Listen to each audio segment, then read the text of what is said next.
Hello, good to Welcome, see everyone. you. Yeah, we're really excited about today. It's going to be really deep, incredible, amazing. If you want that, if you want to remember God, that's the only purpose why we're here. There is nothing else. And this movie really shows that. It's actually a documentary. It's called Torn, and it's about mountain climbers, and it's about a family. And it really shows the ego's world is a death wish. And if we find ourselves in time and space, we believe in this death wish. And it's very deep inside of us, yeah. In fact, we love it. We enjoy death. And we don't even realise that we enjoy that. Yeah, that's the ego's game. It's completely and utterly destructive. And so we've forgotten the memory of God. And so when we go on this spiritual journey, I think everybody's thought about death, and it's seeming the death of the body. Yeah, what will become of me? What is this life all about? And then you realise it has an end, a seeming end, and that end is death. That's the world. That's the ego's world. No one gets out alive, and we're all walking slowly to death. And so we think, okay, well, there has to be more than that. There has to be something else than just this death wish. And so that is the memory of God. That it is always there. It has never changed. But yet we've forgotten it. And so now, when we look about, we see everything that's perishable, but we don't see everlasting life. And so that's the trick. That's the trick of the ego, to say, I'm more real than what God is, because everything is perishable and is rotting away. And you do believe in that, and I'm going to convince you that it's real every day. But also, God is here. There's the answer. And so really, when you really look at it in this way, we really need this more than anything now, when we really look at that. And as Jesus shared, death was one of the last obstacles that he overcame. It's a belief. And in A Course in Miracles, Jesus goes even further really with this death wish. And he says, anything that is not supremely happy is death. He says a frown is death. A sigh is death. So anything below supreme happiness, including being happy here, is still a death wish. Because you can be happy, but you can also, on the flip side of that, it quickly turns into sadness or something else. So that tiny bit of happiness that we may experience throughout the day is still actually a death wish. It's not everlasting, and it's not supreme happiness. And so Jesus actually sets the bar really high for us and says, you actually don't want anything of this world. To believe in anything of this world is a complete death wish, and it leads nowhere. But I have the answer, and I will take you to supreme happiness. And so everything above supreme happiness is him. So that's really, this is like the bottom line of A Course in Miracles. And that's why he says, you need a lot of help. You need to be on your knees every day, and to transform your mind, to have a full resurrection of your mind, and to remember the Christ within. And so that is literally within you. That's the incredible thing. It's a memory within you, and it's a memory that's been lost. And we've had these experiences of, we meet up with an old friend and they share a memory with us about us, and we say, oh, I forgot all about that. Yeah. And this is that is it. It's actually so simple. It's a memory problem. And it's just, oh my God, I forgot that I was everything. But I'm actually fixated on this death wish. So this is a major, major part of healing when we go on this journey. If you look at it, Jesus has gone through it. Yeah, the Buddha talked extensively about it when he was, he was hidden away from anything that was suffering until he was like in his early 20s, I think. And then all of a sudden, for the first time, he saw an elderly person suffering.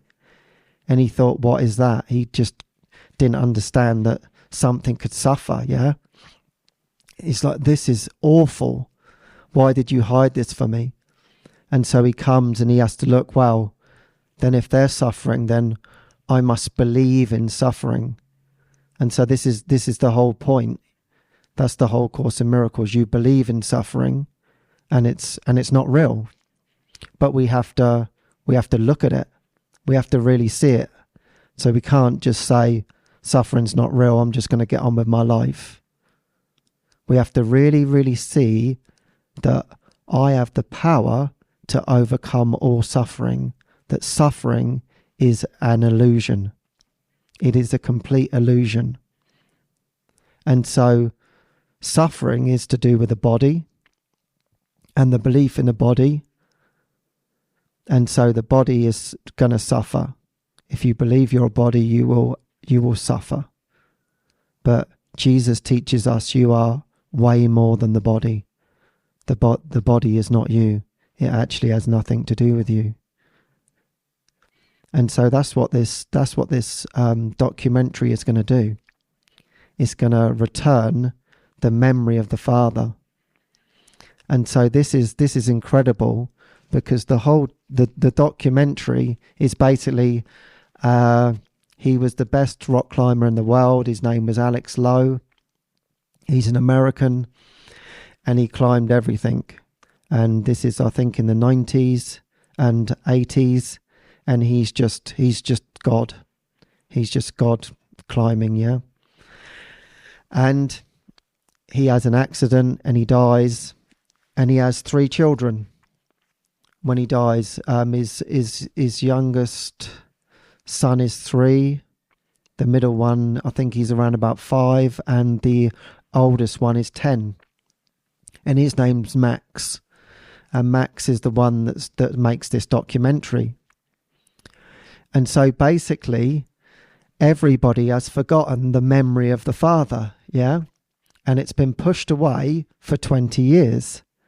And Max decides, hey, I think we need to look at this, yeah? And so his younger brothers were too young to really remember. And they're like, wow, do we really have to do this, yeah? Because their life had changed so much. They've had 20 years of a new life without their seeming father, which they don't remember. And now you want to drag this up. You want to bring all of this forward. And it's like, yeah, that's actually where the healing is, to bring the darkness to the light, to bring this death wish to the light. So in actual fact, Max is this incredible family healer who's saying, hey, maybe we all want to look at this and remember the memory of the Father.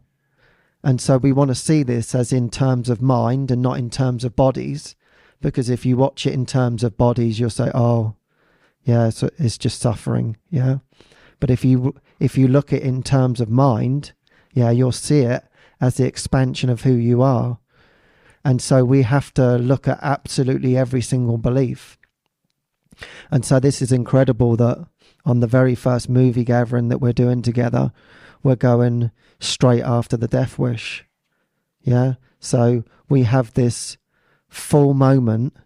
This is what you signed up for. This is what the Course in Miracles is to literally undo it within this tiny frame of time that we have together, to literally release it from your own mind.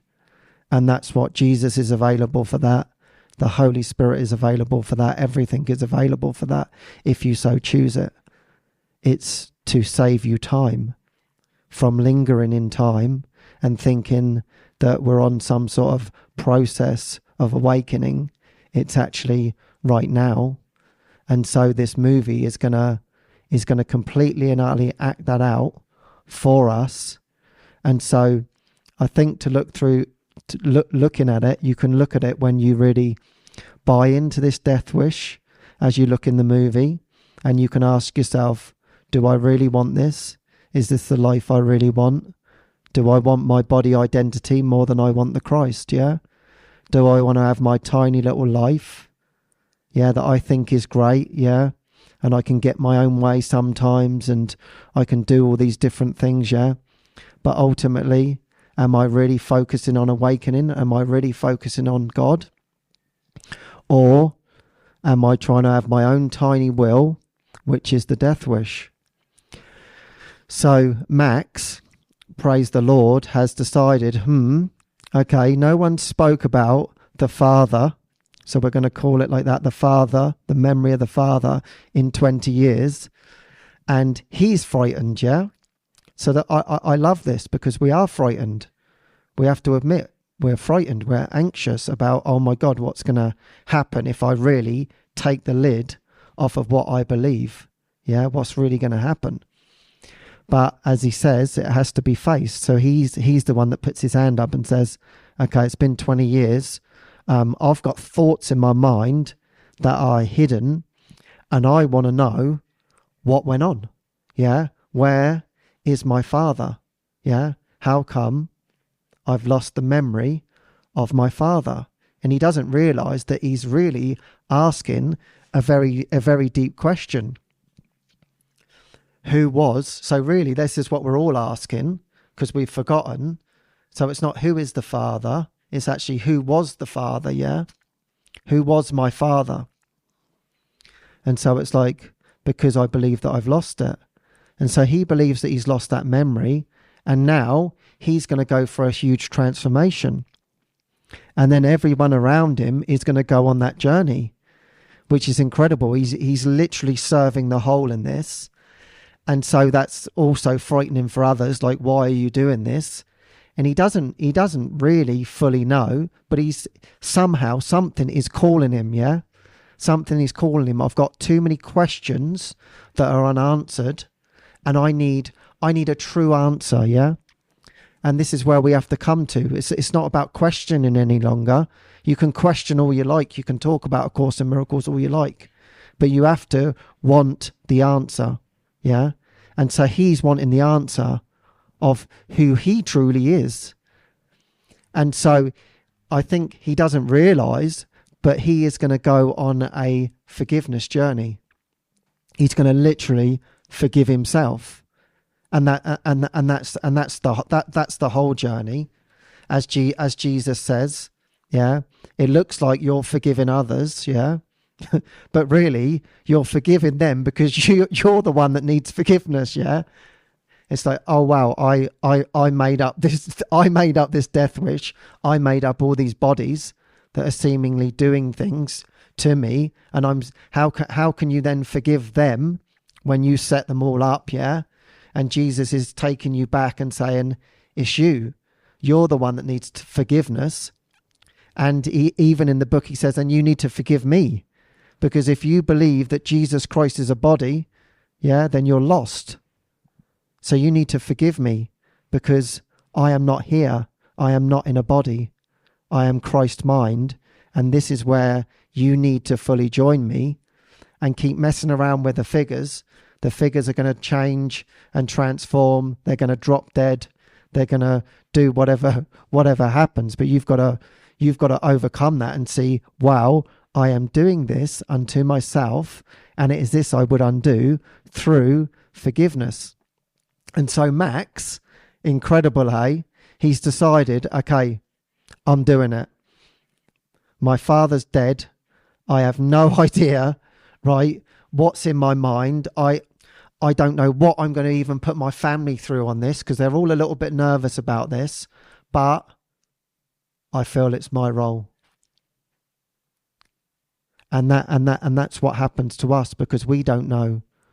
We don't know what's going to happen when we really, really go on this journey. We have absolutely no clue.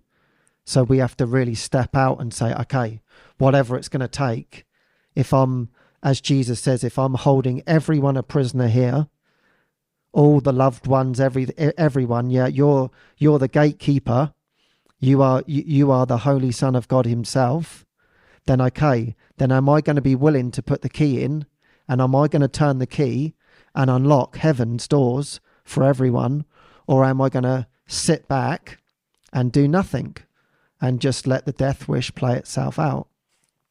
And so Max doesn't realise that he has the key and he's the gatekeeper, and he's going to literally free everybody. Incredible, amazing. And it's like, that's what we have to remember. No one's going to free me. I have to do it.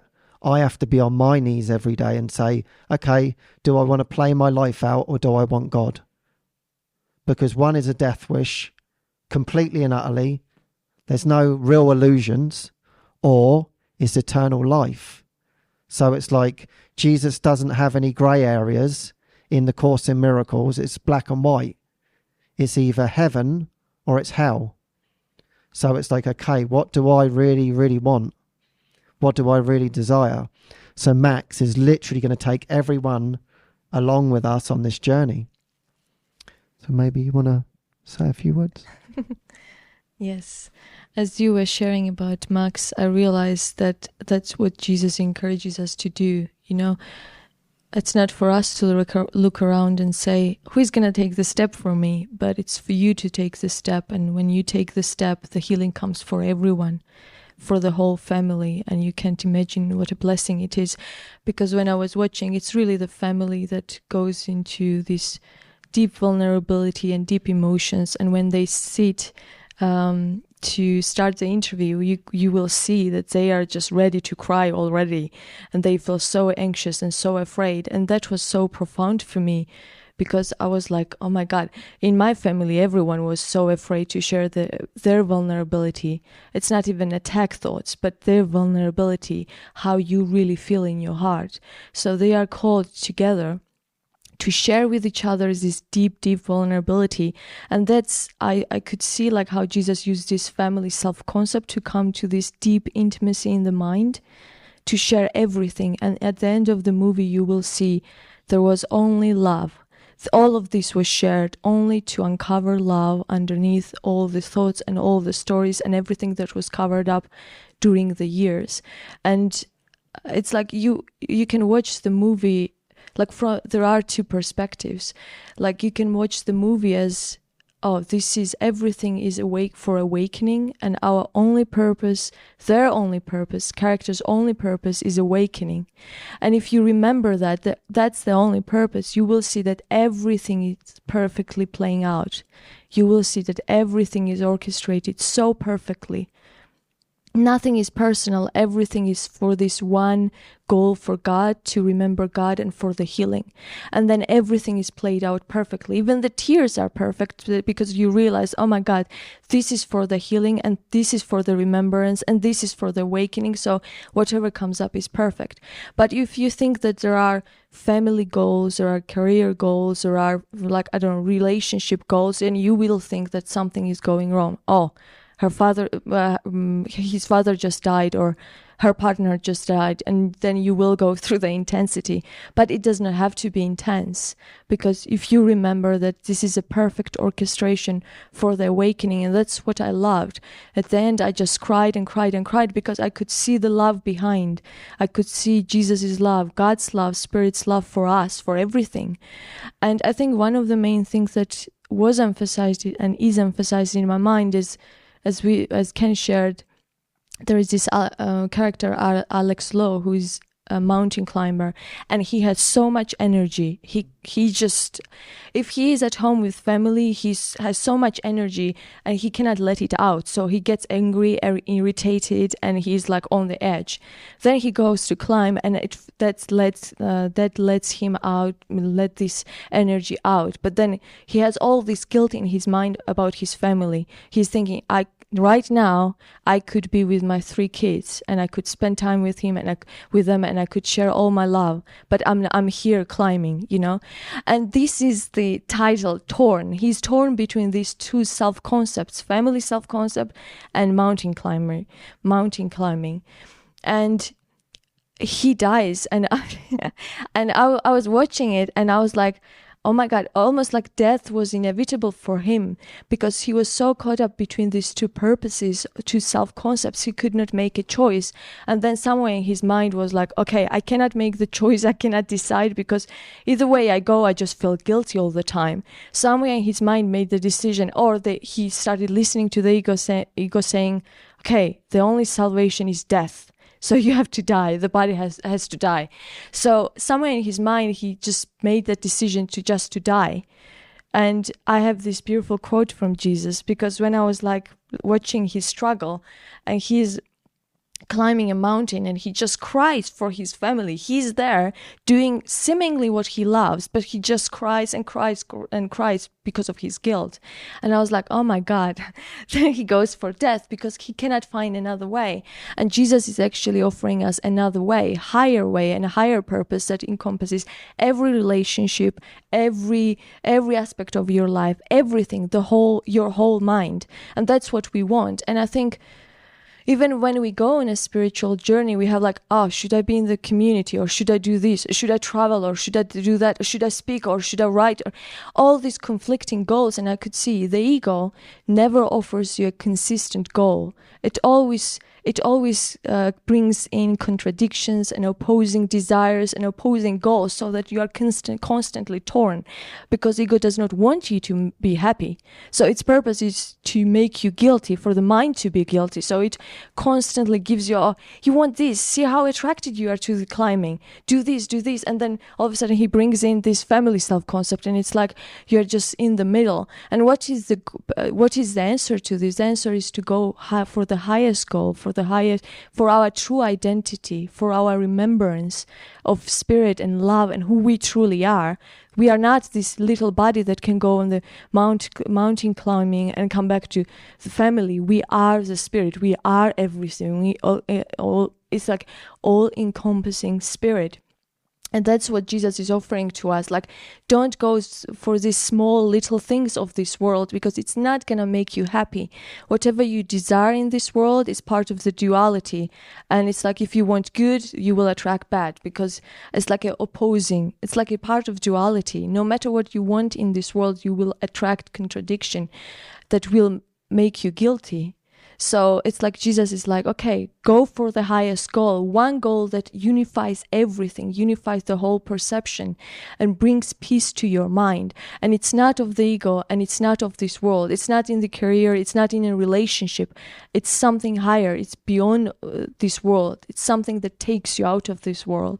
So this is perfect for Alex. I think if you have this quote in mind, Jesus says, death is an attempt to resolve conflict by not deciding at all. And you will see Alex dies. So he thinks that he has two choices. And it's like, this is like, okay, I'm just going to die because I cannot decide. And you will see, if you look from this perspective, death is not something dramatic. It's decision in the mind. It's not even real. But he could not see the real alternative and decision for heaven. And Jesus is offering that to us, to remember the real choice and real decision. Decision is not to be somewhere and to do something, to travel or to speak or to share or to do the course for a certain amount of time, to do the workbook or not to do the workbook. The choice, real decision, is for heaven. And we think that our freedom is in the more choices I have, the more freedom I have, the more control I have. But we are so confused. It's like choice is just a struggle. Choice is just suffering. If we think that we have a choice, we just suffer. But if we know God's will for us, and that's our only decision, what is right now, who I am right now, it's not a matter of decision. I am who God created me as. So it's not a decision. So that's what we want to come to, not to the choice, but to this remembrance of what is, and to this acceptance of what is. That's where the peace is, that's where the confidence is, that's where the strength is, not in the choices of this world. And we believe in the opposite, and if you think about it, we are completely confused. And that's why Jesus says, I want your thinking to be washed away. I want you to see that this world is upside down, and I want to reverse that. And that's what we are doing right now here. So make your prayer, go for the highest goal. I always say this. If you want something, go for the highest. And if you have resistance or fears or doubts, you're mistaken about it. That's as simple as it, as this. And let Jesus show you that you are mistaken about your doubts. You are mistaken about your idea that you are not willing enough, that you are not desiring God enough. How can Christ not desire God?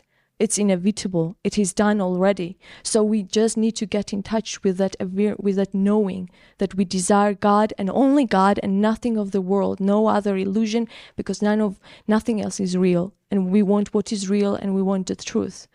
So this is what this gathering is about, and this is an opportunity to transform our mind. Don't play small, and don't play this card of unworthiness or whatever it is. Just go for the highest goal and expect the answer will be given and the experience will be given. So we will stop the movie from time to time to emphasize certain things to help our mind to stay in alignment with Jesus and with his perspective and with the healing perspective of the mind. So you can just take a moment, make a prayer, and... Yeah, I've got something to read as well. No? Yeah. Okay.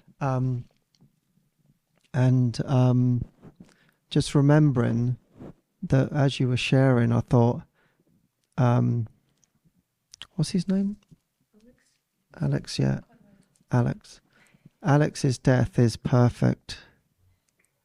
He can do far more without the body now. That's the incredible thing. So you can see it from that perspective, that in him seeming leaving his body, now he can actually do the real work. And now he can literally free everybody who he loves. So that's incredible. So I just wanted to read something too from A Course in Miracles.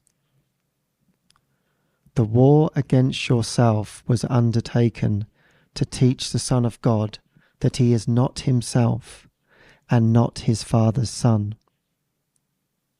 For this the memory of his Father must be forgotten.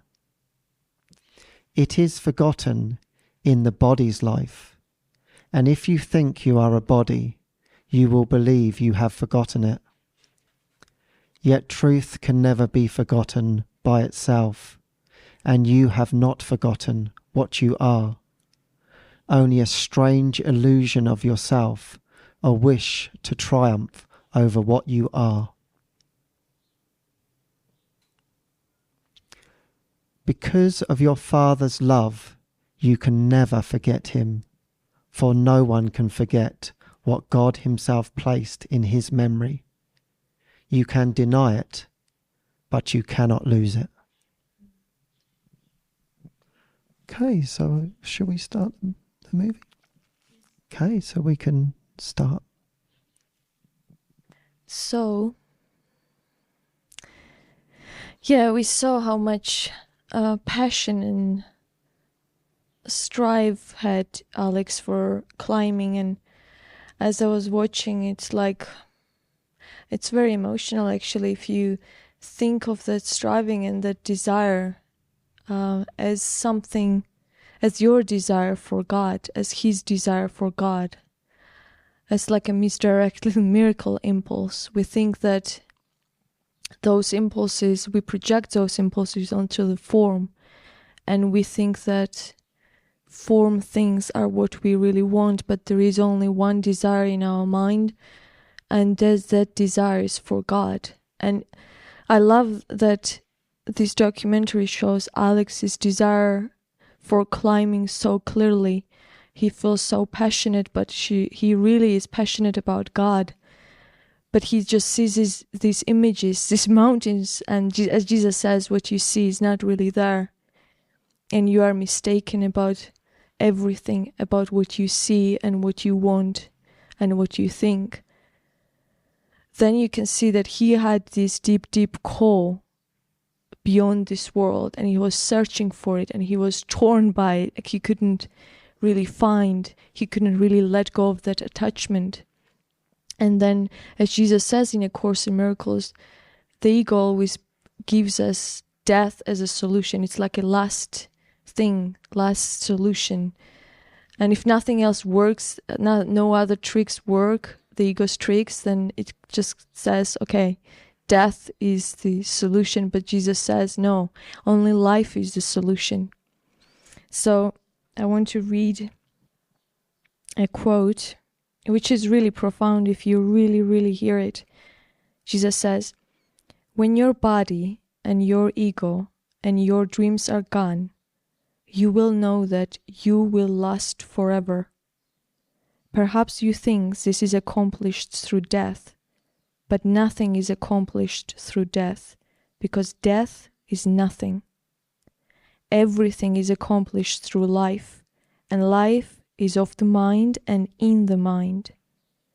The body neither lives nor dies, because it cannot contain you who are alive. If we share the same mind, you can overcome death, because I did. Death is an attempt to resolve conflict by not deciding at all. Like any other impossible solution the ego attempts, it will not work. So this is a quote that I read before. Death is an attempt to resolve conflict by not deciding at all. And that's the conflict that Alex had. But he could not find that the other solution, real alternative, what Jesus is offering to us. And I want to read some quotes that, for us to be clear, what is the solution then? Where can we direct our mind or focus our mind to just shorten our time, not to waste or delay? Jesus says, there is no straining doing God's will as soon as you recognize that it is also your own. The lesson here is quite simple, but particularly apt to be overlooked. I will therefore repeat it, urging you to listen. Only your mind can produce fear. It does so whenever it is conflicted in what it wants, producing inevitable strain because wanting and doing are discordant. This can be corrected only by accepting a unified goal. So Jesus says the only thing that can bring us out of the conflict in our mind is having a unified goal. God's is the only will. When you have recognized this, you have recognized that your will is His. The belief that conflict is possible has gone. Peace has replaced the strange idea that you are torn by conflicting goals. As an expression of the will of God, you have no goal but His. And that's the real solution, coming to this awareness that we have no will but God's. That's a real alternative. That's the end of conflict. And it was funny because Alex was saying that he was like a risk controller. And it sounds funny because we really think that we are in control. We really think that we have some kind of control over this life, how everything unfolds, and we have these certain expectations. And even when he was filming his kids, he was saying, oh, this is going to be fun for them, for us to see this when they grow up. He really thought, oh, I'm going to be fine. I'm going to, like, all these ideas, but we have no control over the world. We have no control over how things unfold. We have no control over the body, as Jesus says, but we have control or how we are redirecting our focus, we are redirecting our mind. So this is really for all of us who feel conflicted in the desires of this world and think that this is about making some kind of choice between something in this world, when this is not so. It's not the real choice, because Jesus says the same, you have to recognize the same as the same, which is you have to recognize all illusions as the same and see that you don't have any real choice among them. But he can offer us the real choice and real solution in the real life.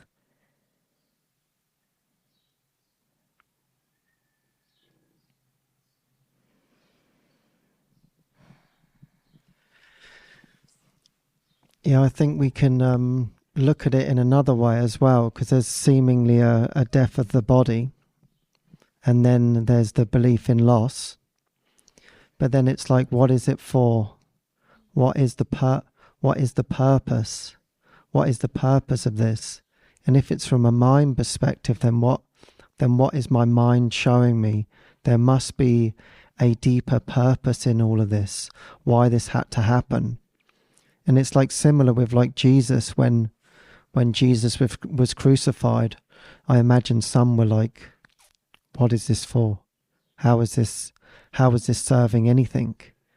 And yet, as we know now, the resurrection was the true teaching, and to show everlasting life. And then that was, as he called it, the last useless journey. And so in this, it seems like there's a loss, but then what is it really for? Maybe this is a blessing. Maybe this is a blessing for everyone. So it's maybe he is blessing the whole. Maybe he needs to leave the body. Maybe this was perfect. It was perfect in this instant. And now, are we going to accept the miracle?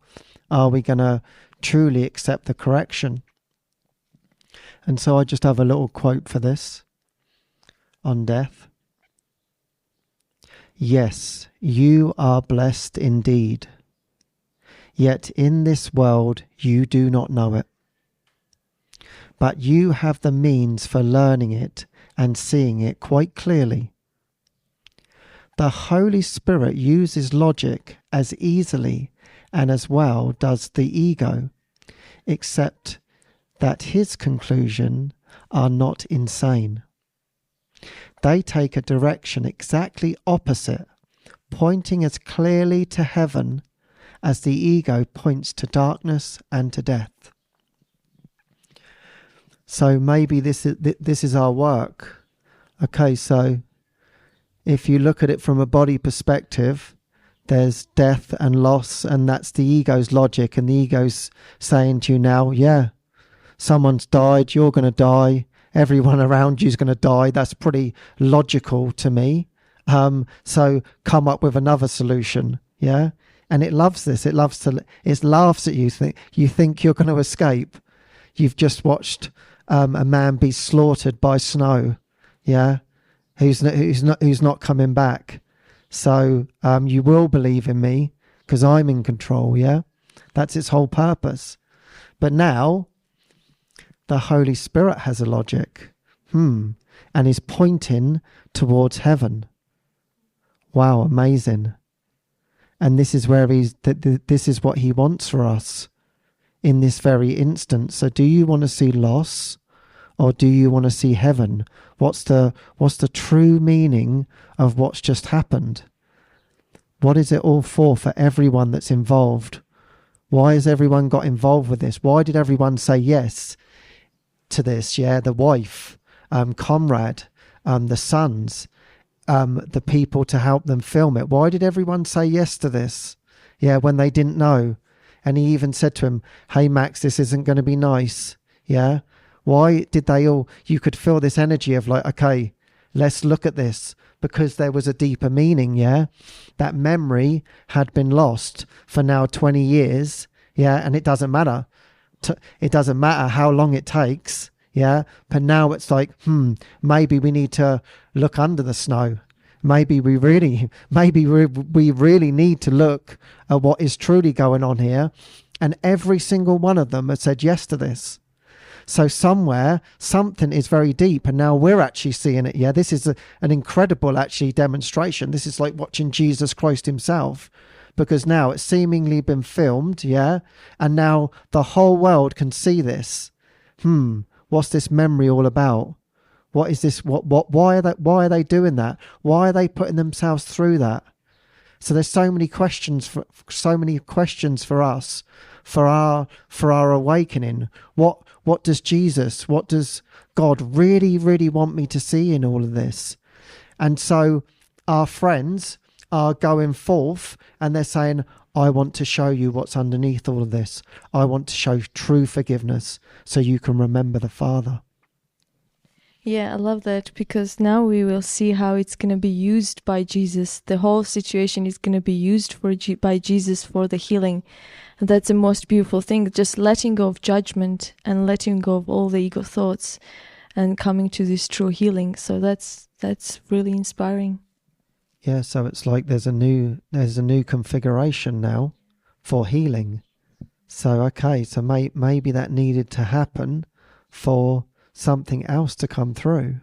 So let's find out. Yeah, no matter what happens, it can always be used for healing and for the miracle. There is always a miracle behind every circumstance, and we can just pray for that. Okay, no matter in what circumstances I want to see a miracle in this. It must be perfect orchestration. Jesus must be leading me to a deeper healing, like mind healing, not the body healing, but the mind healing and the awareness of the truth. So yeah, it's beautiful. So I've got something from the Course in Miracles here, and it's about guilt, and it's incredible what we do, because he survived and now he feels guilty for Alex's death, and now the ego says you're going to carry this guilt around with you now. And we've all had those sort of situations when it wasn't us, but yet we feel guilty. And we say, why do I feel guilty over this? Yeah? Just this deep guilt. And so this is what Comrade is undoing right now. Because really he's guiltless. He did absolutely nothing wrong. And now this is 20 years on, and he's carrying that in his mind. And so this is the answer, and this is what the Course in Miracles is. The Course in Miracles is our answer to this guilt, as if we separated from God. So I'll just read this part for you. You believe that guilt and guiltlessness are both of value, each representing an escape from what the other does not offer you. You do not want either alone, for without both you do not see yourself as whole and therefore happy. So yeah, that's the ego's game. One moment I can be guiltless, but the next minute I'm guilty. And then the ego says that's what makes you whole. That's what makes you a human being on earth, is you can be guilty, but then you can be guiltless at some times. So Jesus needs to correct this. Yet you are whole only in your guiltlessness, and only in your guiltlessness can you be happy. There is no conflict here. To wish for guilt in any way, in any form, will lose appreciation of the value of your guiltlessness and push it away from your sight. Wow, that's amazing. In actual fact, that's the incredible thing that Jesus is teaching us. There is no opposite to guiltlessness. Guilt does not exist. It exists only in your mind because you want it to be there, yeah? You made it up and now you believe in it. And he says exactly the same in the section, "This need not be."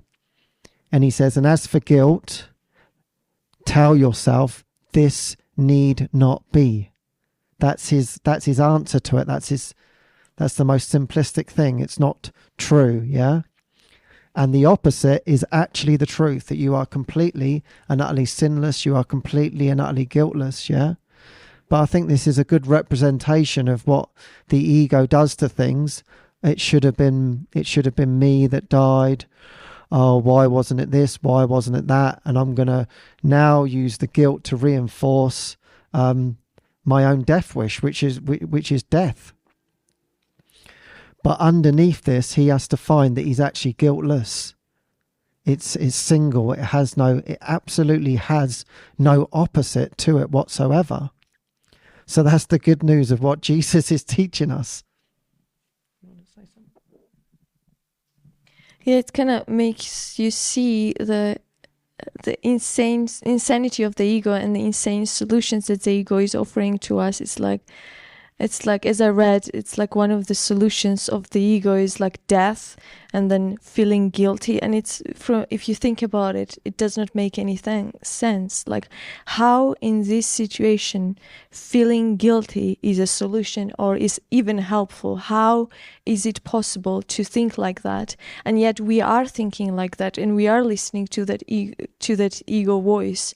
And it's like, in that moment, Conrad could just say, "No, I'm not gonna listen to this voice. How is it? It doesn't make any sense. It's not even logical." And I think Jesus is training our mind until we come to that point when we realize all these deep-seated patterns and ways of thinking. When you realize, oh my God, this does not even make sense. Why would I think like that?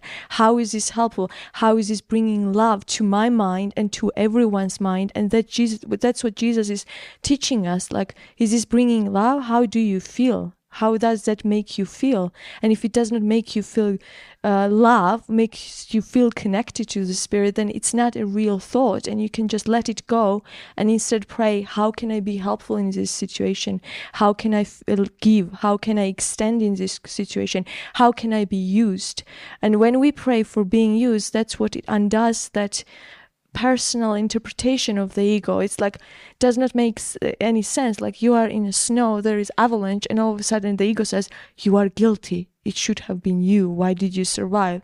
Like, do you see the insanity and complete craziness of this way of thinking? And we have to see how crazy it is, because then when we see this craziness, we are like, okay, this doesn't make any sense. I don't want to think like that.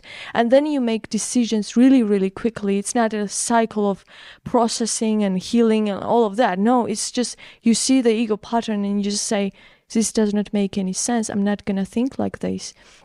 And you will see, actually, it makes me emotional because love is going to blossom from this situation. And almost like Jesus is so loving. Jesus loves us so much that he gave Conrad this love. Instead, he was like, no, you are guiltless. I'm going to bring all this love into your mind and into your experience. And I'm going to put you in the position to give love. And that's the answer. That's the answer that Jesus is giving us. We feel guilty, we listen to the ego, and instead Jesus is like, okay, let me give you love. Let me give you love. And that's what it undoes. It's like really through mastery of love. That's the solution. And you will see how much love they will receive. They don't necessarily see it right away, but that's what this documentary is for, to uncover the love that was received instead of having all these confused ideas and fogginess in our mind. I love this because I think these questions were the ones that really pushed Max as well to make this documentary, because he was like, he couldn't understand. He was holding on to the past, and it was like, how can you fall in love in 3 months when your husband died? But as Jennifer herself was expressing, it's like, if you think about from Jesus' perspective, this is so, so beautiful. Because as I was sharing in the beginning, Jesus is our only purpose from Jesus' perspective is healing, to speed up the healing, So Jesus is not concerned about time, and the guidance is not under the laws of this world and under the ideas of this world. Or certain amount of time needs to pass by to fall in love and all these rough ideas. Jesus is like, no, I'm not concerned about time. I want the mind to be healed, so I'm gonna guide you and I'm gonna inspire the love for each other or whatever. I'm gonna guide you, and this guidance is not concerned with the linear time and linear perspective and the ego's perspective. The most important, I think the priority for the mind is to heal and to save time and to experience miracles. And when I look at this from that perspective, I can see what a blessing it is. But if you hold on to the linear personal stories and personal identities and self-concepts, then you have a struggle and you think almost like you may feel offended, like, oh, this was too soon. But when you look from Jesus' perspective, from the perspective of a miracle and awakening, it's like that's a miracle. Like you need, in that situation, you need love as soon as possible. You shouldn't wait even 3 months. So it's like, that's so inspiring, you know. Jesus always has this light-hearted approach and perspective. No, let's inspire love and let's bring love to this. But I love this as well because they share from their heart. And even Max to give voice to all these doubt thoughts in his mind, that those are the doubt thoughts that hold him back. That's why he's not able to connect with Conrad. And also it's like, because he's identifying body as his father, that's why he has struggle, that's why he has judgment, that's why he's experiencing loss and pain. But if you think love as your father, then you know that love can come through anyone and anything. And Conrad was just there, willing and open to love them fully with all their hearts, to be helpful truly. And if they wanted to receive that love, that is our true father, then nothing is lost. Nothing is ever lost. And that's what Jesus says in A Course in Miracles. The belief in loss, the belief that you can lose someone who you love, is one of the insane beliefs you can hold on to, because that's love. And even Jennifer, when she was interviewed, she said, I can feel that love still now. I can feel that love for Alex and from Alex. So nothing is lost. That eternal thread is there. Nothing is ever lost. Only the body, the temporary thing, is lost. And it's like, yeah, I don't know. I just feel so lit up by that. There is no loss, and there is only love, and the blessing of the guidance, and the blessing of Jesus working in our life and in our mind. And if we remember the purpose, our true purpose, our only purpose, we can see so many blessings. And that's a shift. That's a contrast experience from ego's perspective to Jesus' perspective. There is no loss. Yeah, and Jennifer said going with Comrade was like putting on an old shoe.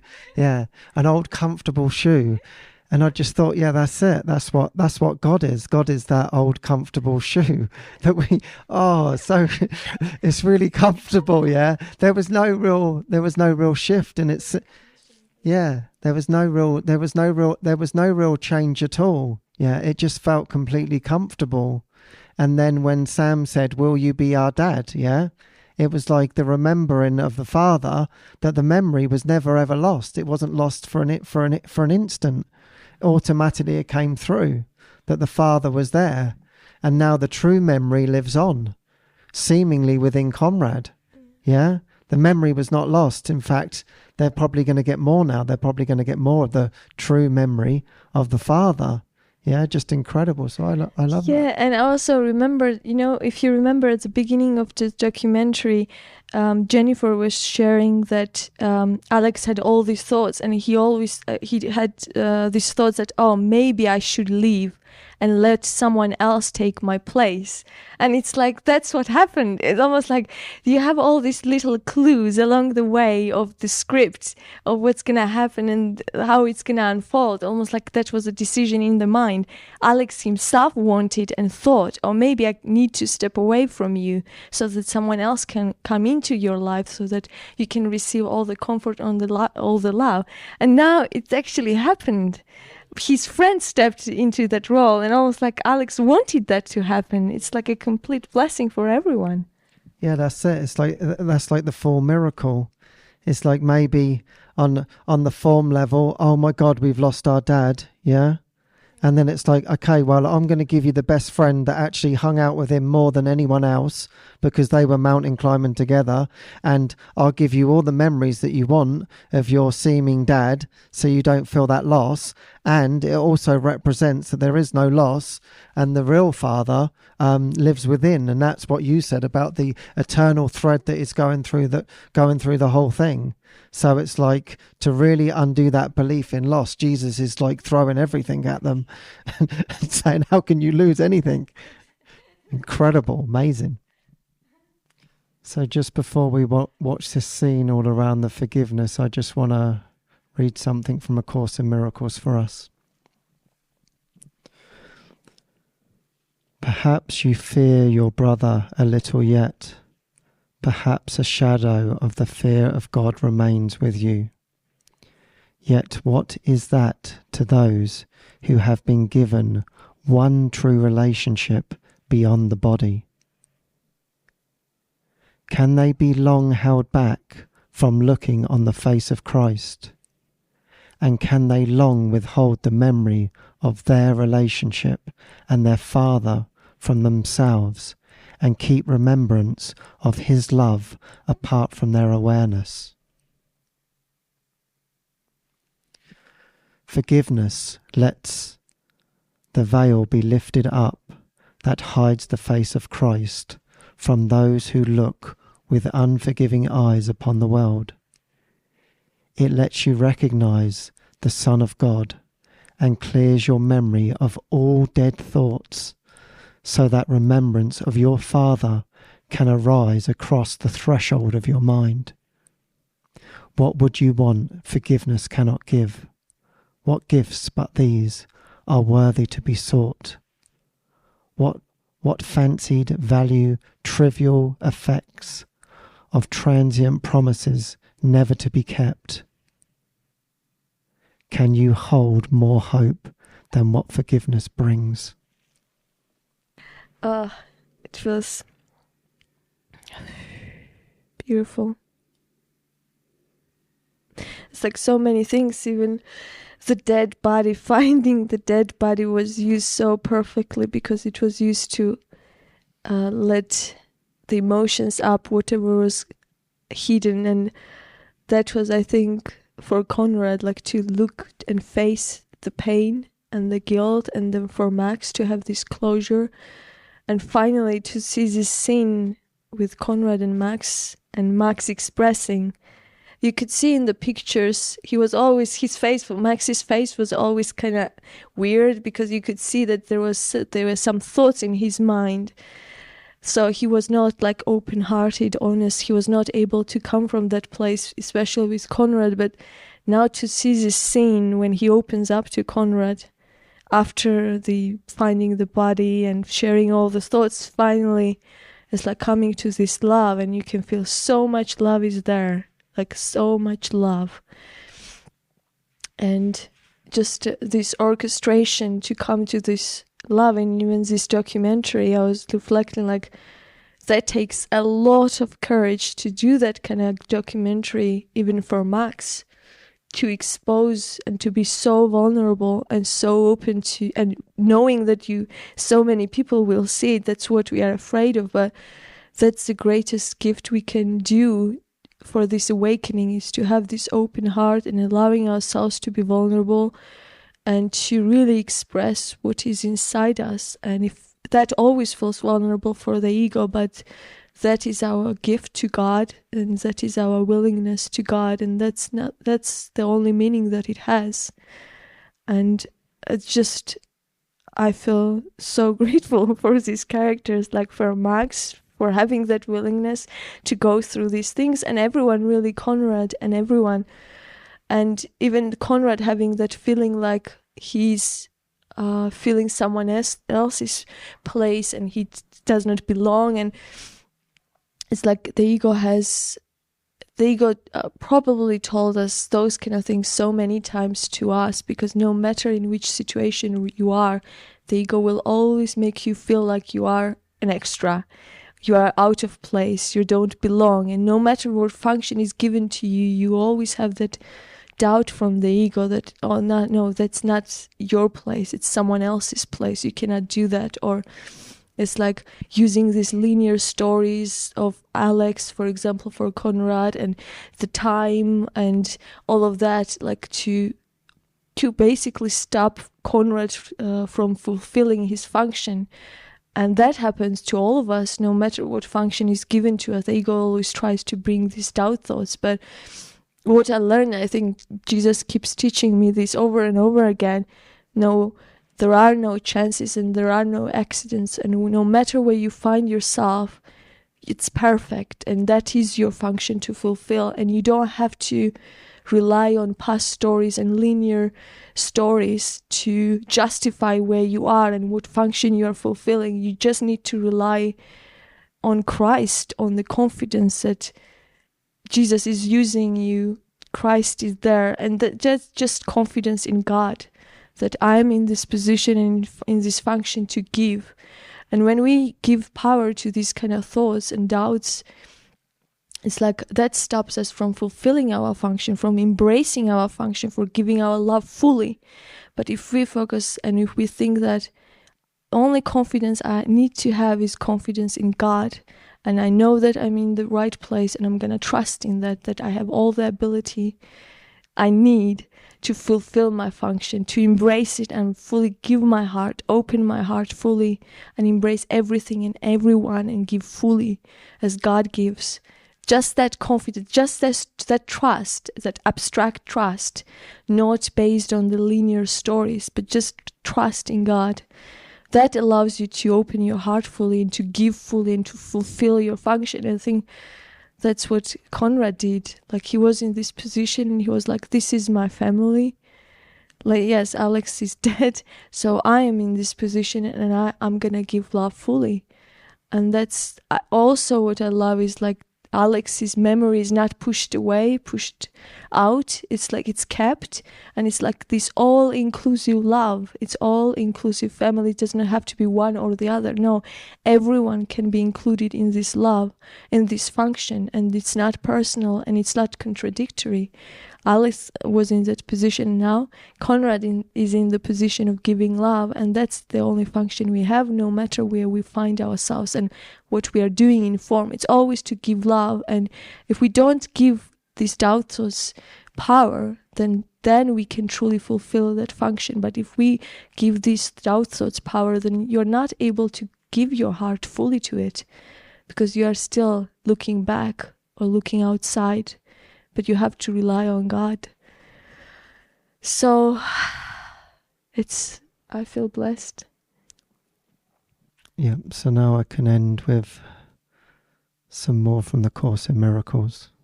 So this can be like a prayer.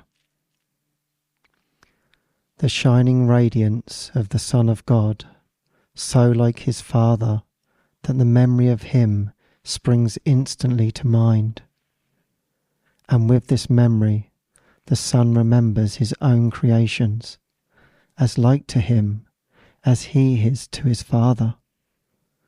And all the world he made, and all his specialness, and all the sins he held in its defence against himself, will vanish as his mind accepts the truth about himself, as it returns to take their place.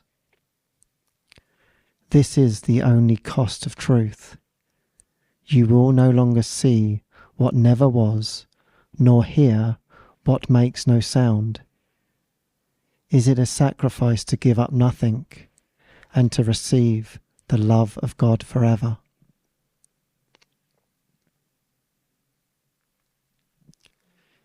Each day, each hour, every instant, I am choosing what I want to look on, the sounds I want to hear, the witnesses to what I want to be the truth for me. Today I choose to look upon what Christ would have me see, to listen to God's voice, and seek the witnesses to what is true in God's creation. In Christ's sight, the world and God's creation meet, and as they come together, all perception disappears. His kindly sight redeems the world from death, for nothing that he looks on but must live, remembering that the Father and the Son, Creator and creation, unified. Father, Christ's vision is the way to you. What he beholds invites your memory to be restored to me, and this I choose to be what I would look upon today. Amen. Thank you.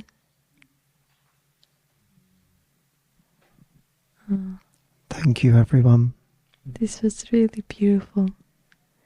And it's beautiful that we get to do this together.